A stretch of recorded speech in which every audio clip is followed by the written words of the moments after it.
고향 없는 인간 없습니다.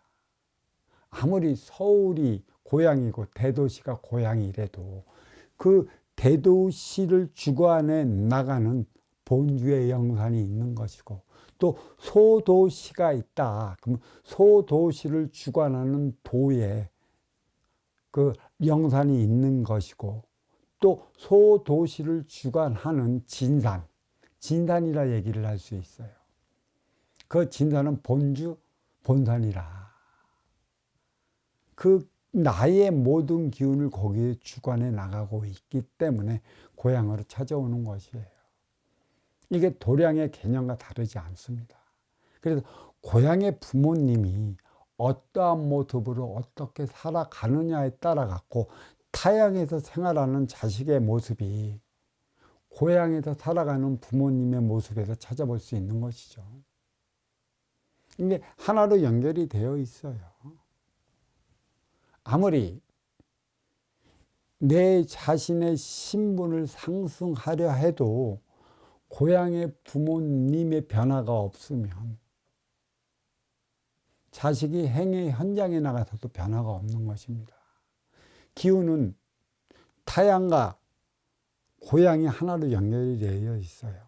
천과 지가 하나로 연결이 되어 있듯 사회와 가정이 하나로 연결이 되어 있는 것입니다.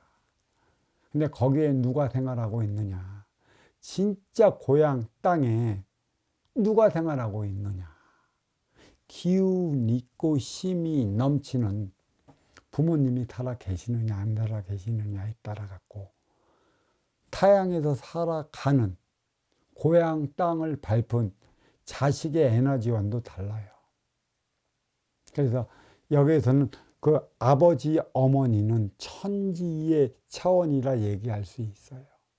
천은 음으로서의 운용의 주체이고, 지는 활동의 주체로서의 양의 기운이다. 우리는 이걸 바로 알아줘야 돼요. 천지의 기운, 천이라고 해서 천이 양의 기운이고 남자이고 양이 음의 기운이고 여자인 것으로 착각하고 있어. 그러니까 우리가 이 착각으로 말미암아 지금 우리가 삶을 거꾸로 살아가고 있다는 얘기죠. 운용의 주체는 음의 기운이기 때문에 활동의 주체에 빛나는 양의 기운을 감사하고 양이 빛나는 것이에요. 그래서 대부분 이 고향 땅에 살아 계시던 양가 부모님이 살아 계시던 대부분이 어떤 현상이 일어나냐. 이 집안에는 아버지보다 어머니가 오래 사셔야 되는 거예요. 그리고 태반이 아버지가 세상을 먼저 떠나지 어머니가 세상을 먼저 버리질 않습니다. 70%가 아버지가 먼저 버린다는 얘기예요. 근데 아버지가 먼저 버리지 않고 어머니가 세상을 먼저 버린다. 운용의 주체 어머니가 세상을 먼저 버린다. 아버지는 아버지의 삶이 없어. 그냥 비루한 삶 그 자체로서의 삶을 살아가. 형편없다라는 것이지. 그거는 그 자식이 어떻게 하느냐에 따라 아버지의 삶이 달리 나타나는 것이구나. 그래서 이 자식이 행위 현장 사회에서 자기의 일 해 나가는 걸 놓고 그 아버지 옆에서 같이 살아가겠다는 생각은 하지 말아요. 아버지는 아버지로서의 아버지가 받는 표적이 있는 것이고, 자식은 자식으로서의 그 행위 현장 사회에서 해야 할 일이 있는 것입니다. 중요한 것은요, 고향이건 어디건 활동의 주체 아버지가 먼저 세상을 버리면 어머니는 나름의 오래 사십니다. 하지만 운용의 주체 어머니가 먼저 돌아가시면 활동의 주체 아버지의 삶은 그렇게 비루해져요. 70% 이상은 자기가 자기의 삶을 살아가지 못해. 그리고 자식들도 가지고 있지 못하고 누리고 있지 못하고 영위하지 못하면 행위 현장 사회에서 그 모양 그 꼴아지를 면치 못해요. 아주 중요한 것입니다. 그래서 음의 기운으로서 운용의 주체로서 자리하는 게 고향이고, 이 고향 땅에는 그러한 부모님이 계실 때 행위 현장 사회에서 살아가는 자식에게 보이지 않는 기운의 연결이 되는 것이에요. 이 도량도매 마찬가지입니다. 도량에서 공부해서 사회로 환원이 됐다. 환원이 됐는데 때로는 이 사회에서 풀지 못하는 문제는 분명히 발생하게 돼요. 이 문제가 없으면 나는 발전하지 못해요. 풀지 못하는 문제는 누구로 인해 비롯되느냐? 아쉬워 찾아오는 내 앞의 인연으로 비롯되는 것이에요. 이 문제를 풀어낼 때만이 나는 한 단계 높이 올라가 그제서야 찾아오는 인연과 하나 되어 살아갈 수 있는 것이지, 한 단계 높이 올라설 수 있는 것이지, 그러한 인연이 주어지지 않고 그냥 평범한 삶을 살아간다? 인간에게 평범한 삶은 없어. 착각들하고 있어. 무엇이 평범한 거야? 평범하면 머물러 멈춰버려 나의 발전은 없는 것이 걸라. 그래서 그 평범함이 얼마나 오래 갈까요? 그리고 표적으로 드러나 그 평범함으로 말미암아 그 문제를 풀어내지 못하면 나는 힘들어지고 어려워지고 고통스러워지는 것이죠. 이 평범함은 사실 고향 땅을 찾을 때의 평범함은 평화스러움을 얘기를 하는 것이죠. 부모님을 만나고 보고 싶은 기쁜 이들을 만난다. 그래서 내 안에서 즐거움이 즐거움이 돋아난다라고 한다면 나의 기운도 커지는 거예요. 이 도량도 다르지 않습니다. 이 도량은 기도하러 오는 곳이 아니에요. 기복을 위해 찾아오는 곳이 아니야.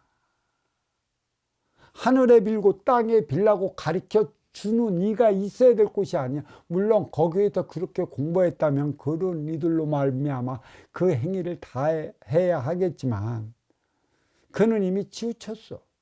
치우쳤기 때문에 뭐든지 빌어조지는 그 비루한 삶에서 넘어서지 못하는 것이죠. 푹 쉬었다 가는 것이에요. 이 도량, 이제 거기에 나를 일깨워 줄 수 있고 내가 어렵고 힘들어진 이유와 원인을 알 수 있는 그러한 운용의 주체, 그러한 스승이 있다면 더더욱 금상첨화가 되는 것이죠. 고스란히 여기는 그냥 쉬어가는 그 자체가 에너지 충전소가 되는 것이에요. 그래서 도량은 고향이자 친정집이며 어머니의 품속이 되어야 하는 것이라. 어머니의 품은 누가 만들어줘야 돼요?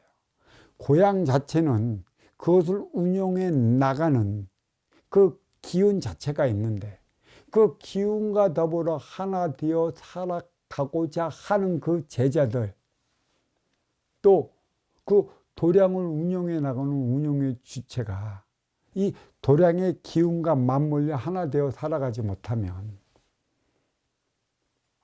이 도량은 고향이 될 수도 없는 것이고 친정집이 될 수도 없는 것이고 어머니 품이 될 수도 없는 것이에요. 도량의 기운과 도량에서 공부하는 이 도반들 제자들이 도량의 기운에 내려는 법과 하나 되어 살아갈 때 찾아오는 인연에게 그러한 기운을 줄 수 있는 것이에요. 그게 음양합의를 이루는 것이죠. 제가 항상 법문할 때 빼먹지 않는 소리가 있어요. 어떤 소리?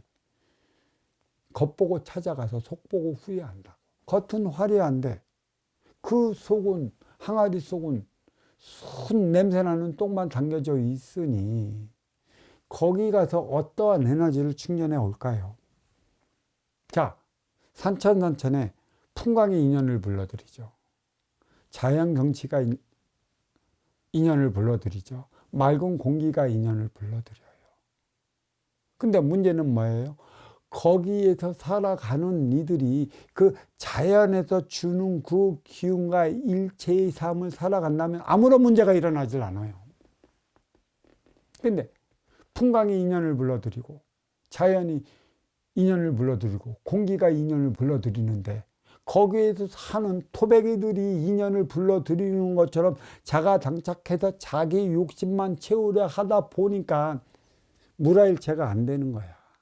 어떠한 기운도 받아올 수가 없는 것이지.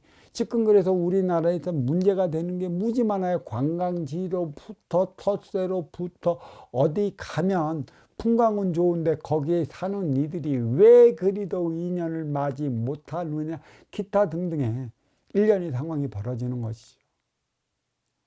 진짜 중요한 것입니다. 타향으로 떠났던, 도시로 행의 현장으로 떠났던 이들이 찾아온다면 그 도량의 기운과 심리벽, 그 도량에 내린 그 법과 하나 되어 살아가고자 하는 이들이 진짜 인연맞이를 단다면 그들이 어머니 품인 것입니다. 도량의 인연을 불러들였어요. 또 도량은 친정집으로 자리해요. 근데 어머니 품은 누가 되어줘야 하는 것입니까?